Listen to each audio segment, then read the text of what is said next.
You're on 94.1 FM, 3WBC, with Jerry Guirguis presenting... Downtown, everything's waiting for you.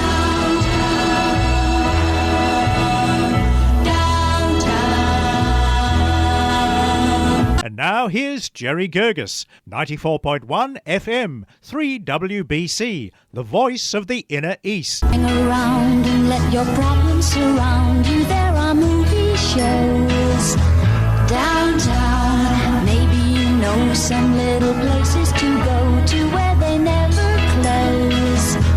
Downtown, just listen to the rhythm of a gentle bossa nova. You'll be dancing with them too before the night is over. Happy again. The lights so much brighter there. You can forget all your troubles, forget all your cares. So go downtown, where all the lights are bright. Downtown, waiting for you tonight. Downtown, you're gonna be alright now. Downtown. Jerry Guirguis interviewing Elise D'Amico and Joe Diaz, directors of Bacchaetoo, here on 94.1 FM 3WBC Downtown, Tuesday the 13th of June 2023. Welcome all. Thank you. Thank you for having us. Congratulations on staging a fantastic, thought-provoking and a successful commercial production, guys. Thank you. Now, Thank you very much. Bacchae, as we know, Bacchae was written by Euripides, proclaimed as the best play Euripides has ever written, and considered as well best play ever staged in Athens. Notably, ancient Greeks during the 5th century BCE treated their women appallingly, and we'll talk about that. Now, Bacchaetoo, I'm going to ask you to talk about it, but Bacchae, as we know it, and my simple version of it is Bacchae / Dionysus, depending whether you're Roman.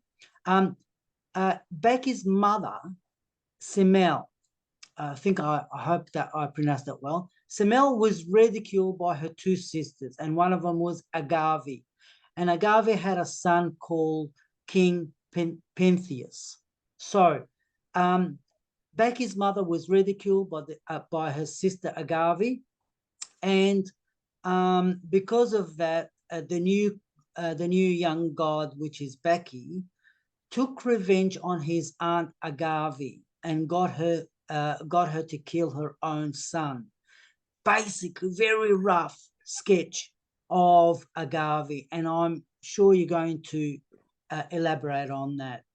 The season is over, so guys, go hard, you two, on every detail. Tell us what was expected and the story that wasn't detailed on purpose in your program. Can we start with Elise? Tell us what you wanted from Bacchaetoo, Elise. Well, it was a really nice opportunity to bring a very well-known ancient play and stage it today in, I guess, a society where things have come so far, but in the real material sense, have we gone far enough? So, as you said, you know, the women in ancient Greece were treated as property, similar to slaves and children, and as property, they didn't have any right to vote. So when we speak about democracy and democracy coming from Greek, it was actually the voice of the people, as long as you were in the right group of people, which were essentially male property owners. Right. So restaging it today, Joe and I were speaking about how would we make it a feminist play? And through the course of our discussions, we sort of went, well, we can't. It's inherently not a feminist play. The women have no self-agency. Most of the lines go to men. The Bacchae as a group are stuck in a chorus where all the action's happening to them, and they're commenting almost passively as an observer, or as the audience would. And so from a feminist perspective, we sort of said, well, we can't. Agave is bewitched. She kills her son, and then she's actually exiled for killing her son while she's bewitched by this god who inflicts the punishment. How can we make that a feminist act? And we sort of joked and said we'd have to change the ending. And then it came from, well, why not? Yeah. If we're really going to, to stage a feminist play, then that's what we're going to have to do. Joe, adding to what Elise has elaborately described and eloquently, what did you want to achieve from staging Bacchaetoo? Well, I was first introduced to the Bacchae or the Bacchae back in when I was studying drama at Rusden at Deakin University in 1994. It was our second year production, and I actually played Dionysus back in that production. And I remember our lecturer, John Jacobs, was talking about how this was seen as one of the first feminist play, because it was the first time that women were seen as a group together on stage. But even back then, in the mid-90s, we were discussing how really it isn't a feminist play because of all the reasons that that Elise has just talked about, that the women don't have any agency of their own, and they don't even have names. They're just a chorus, a nameless chorus of women who passively talk about what's happening on the stage. So this is a play that I've really wanted to do for a number of years, and our interpretation of the play, the Bacchae have their own identities, and because it's set in modern day, we present the play as it's being performed, but the Bacchae also then stop the play and then discuss themes about what's happening in the play, whether it be violence or education or the Me Too movement. And then they have a monologue where they talk about that, and they talk about how the play relates, or in some cases doesn't relate, to the position of women in our modern society. And through those discussions, through those monologues, the Bacchae are educating them and empowering themselves to think about, well, how does this play from 2,400 years ago sit with us and modern audiences today. So that was the main thrust throughout the play for me, was to the Bacchae would empower each other to critique the play and mention how aspects of the play do empower women, but how many other elements in the play don't. Right. I'll get back to several very relevant points you've raised there, Joe, and I'll get back to them individually through the questions that I have outlined and briefly.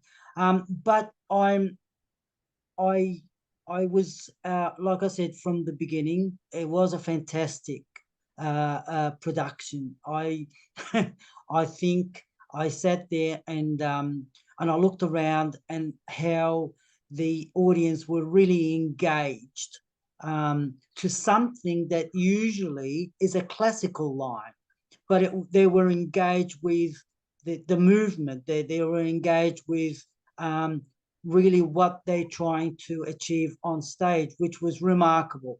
And last week I had the opportunity to talk to a classic ancient Greek translator, George Theodoridis, and he was saying the paradox is that the Bacchaes, are really powerful on stage, but in reality, like Elise pointed out, they're not. But on stage, they were meant to be powerful as. But having a voice, giving a voice like you've told us, that, you know, a moment where they had discussions and articulating what they wanted, not just being in the chorus. That is a remarkable transition, if I can put it that way. The production, which was held at Peridot, is over, and hence I was asking, go hard and and go for the details and tell us all about the spoils. What's next? Where are you going to take? And either of you can answer. Where is it going to go next? Well, I guess it was wonderful to be able to perform it through Peridot Theatre Company at the Clayton Theatre, because we really wanted to see how it would work working with the actors to get their input, because they provided input into their monologues, their individual monologues, and also to see audience reactions. But we've taken a bit of a break from it for the last 2 weeks. But what we're planning to do is refine the script a little bit further, because the classical elements of Bacchaetoo that draw directly from the Bacchae were drawn from 3 translations from the 1880s to 1906. And I think watching it and seeing how the actors worked through those scenes, I think there's still room for it to be a little tighter. I think we could shave off maybe 15 to 20 minutes off it. What do you think, Elise?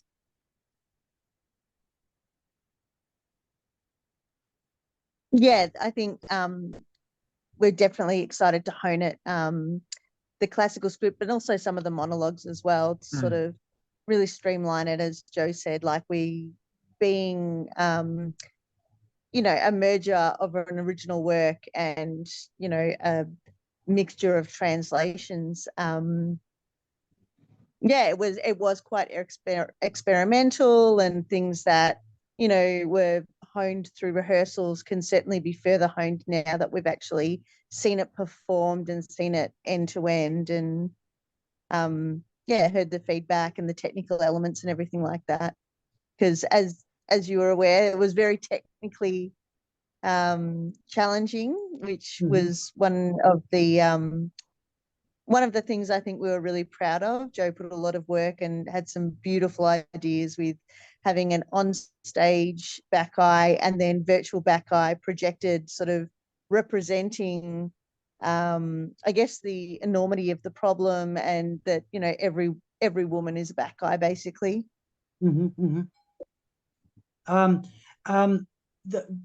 I suppose I'm asking the directors, will we ever see it with a longer season somewhere in Australia? Well, we would love to apply for funding, and if that becomes a possibility, that would be wonderful. So once we've worked on... Sorry? Sorry, I was just asking, what does it depend on? What do you sort of envisage financially that would happen to make it eventuate into another production, longer season somewhere else? Yeah.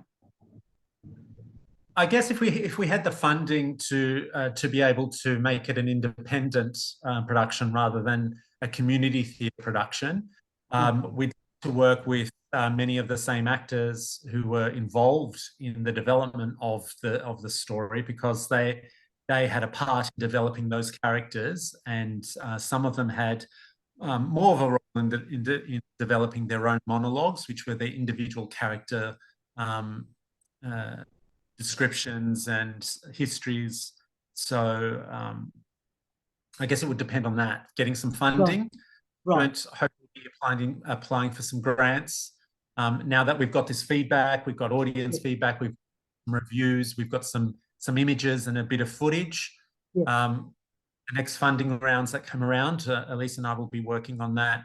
And then also by the time, hopefully we would have time to really hone, as Elise has said, hone the script to a little bit more streamlined production.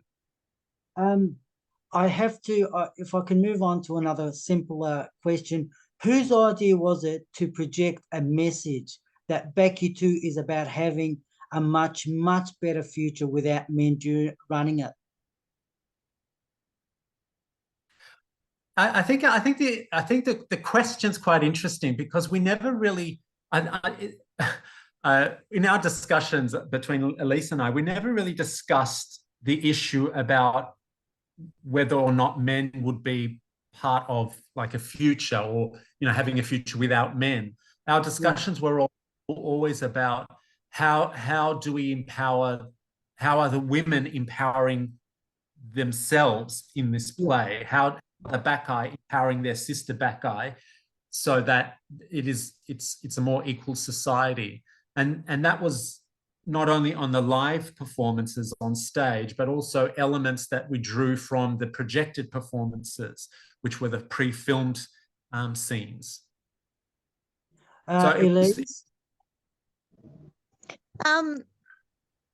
Yeah, it is interesting. Because I can understand the process where we went that sort of throughout the play. There was a male Dionysus, and then we changed the gender of the Dionysus to female. But one of the lines was, there's no point changing the gender if they're still behaving like a man. Yes, actually, that was my next question. I was going to move on to that one. And that is, with social media and the effects of the #MeToo movement, men now understand that they've treated women appallingly.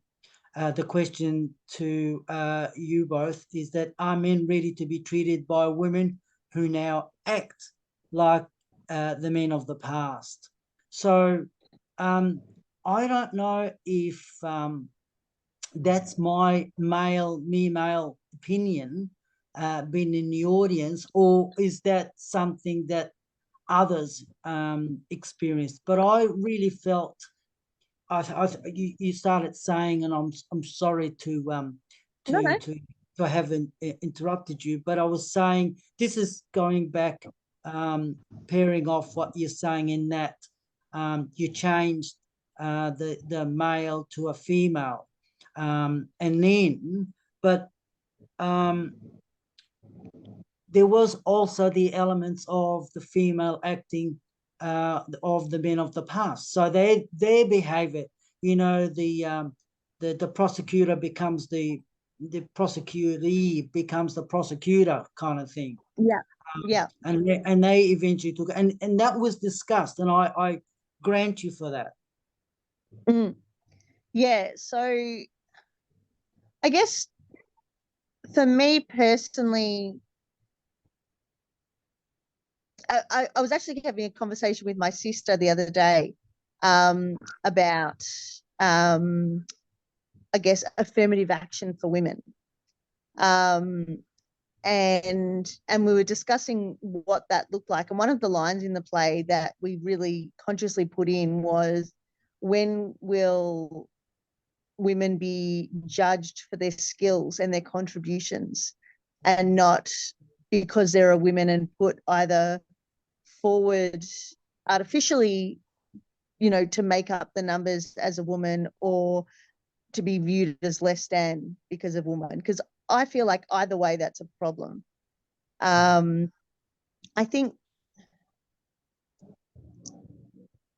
there's probably room for that affirmative action, in that, with everything always swings quite extremely one way before it kind of comes into the middle. So perhaps we need that fight. We need, for it to go a little bit towards the feminists taking over in the play, for then it to right itself. Right. but ultimately, I think having that, I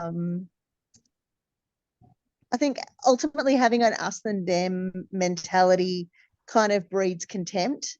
And I think that there's never going to be any true equality, you know, until there's a mutual understanding rather than women behaving like men to be taken seriously or being artificially put forward to, you know, make up numbers or, you know, anything like that.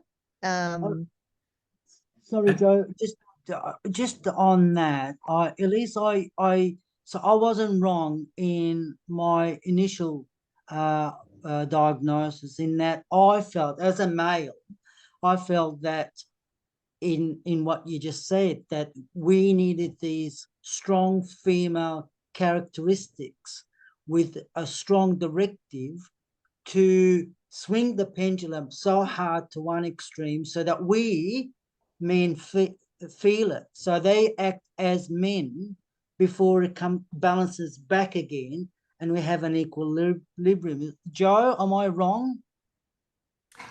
No, I guess it's just a different interpretation. My interpretation of it, I guess my main aim of behind Bacchaetoo was there's two major changes. The Bacchae make two major changes in the play. The first one is that they replace the actor who's playing Dionysus with a woman, with a female actor.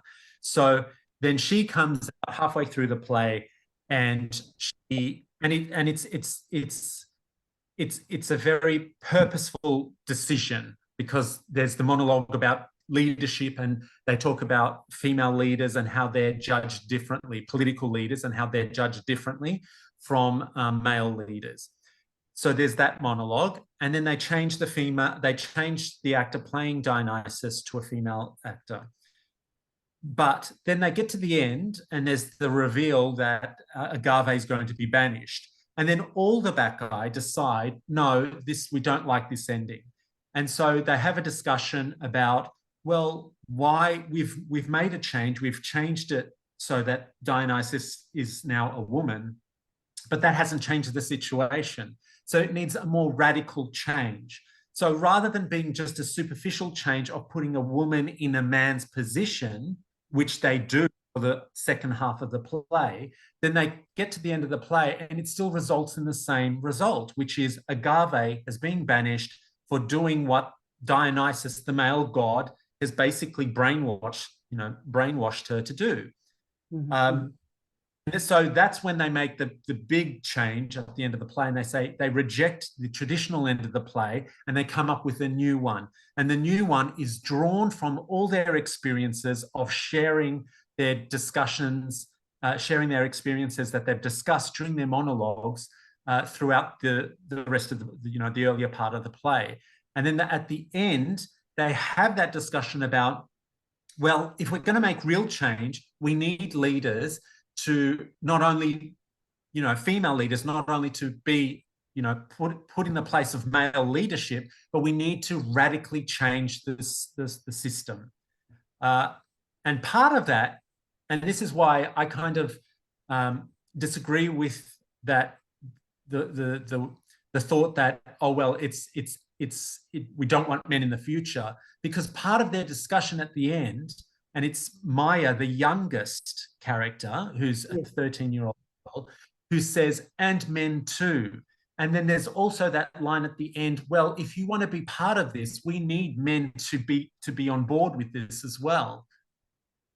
So that's why I think the future is actually quite positive. It takes a more sharing and I guess typically a feminine approach to leadership, but it's inclusive because it's about saying this is what we want in our leadership and our society to be, but men need to be part of it, and they need to join us for this to become a reality.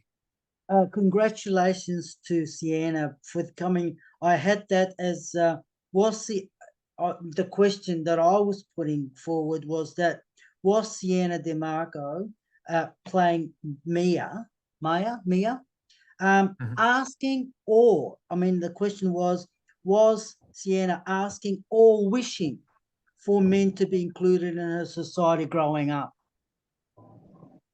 I missed, but could I just say, the Bacchaetoo explanation, the way you've directed it and staged it, explains it all. To me, it is so it's so clear in that we have these transitions and we have these additional text and extra plays to explain that Bacchaetoo is a success, is a transition. Sorry, Elise. Sorry, you were about to say something. Sorry.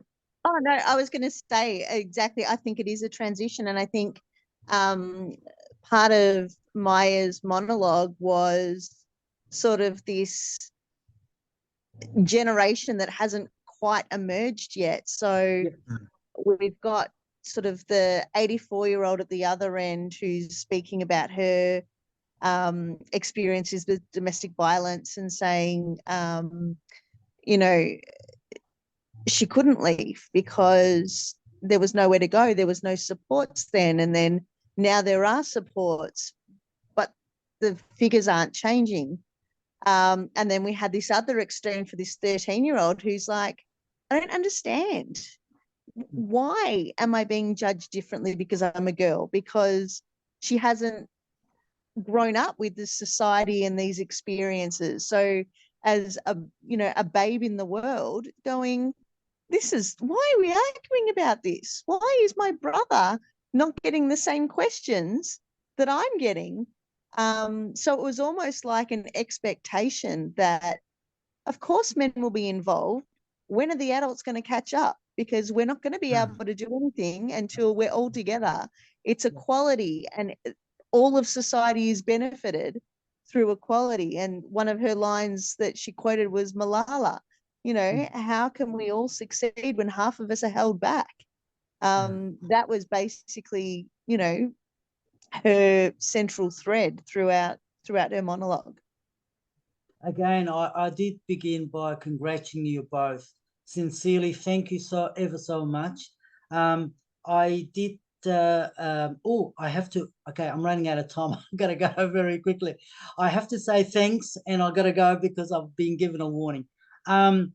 Just a quick remark on the success of Bull in the first place. That was very remarkable. That was an extremely moving production as well. So thanks again, and I really hope to see the production in a longer time frame, like a longer season. Yes. Thank you, Jerry. You so much. So thank you for mentioning Bull as well. That was part of my VCA course, directing course, and I was so lucky to work with Elise on that. And from that, we started both thinking about how we're going to put on this play, Bacchaetoo. So it's a kind of progression from our work with that to this, and hopefully we'll be able to get some funding and be able to restage it somewhere. Thank you so much. Good night. Thank you, Jerry. Good night. See you.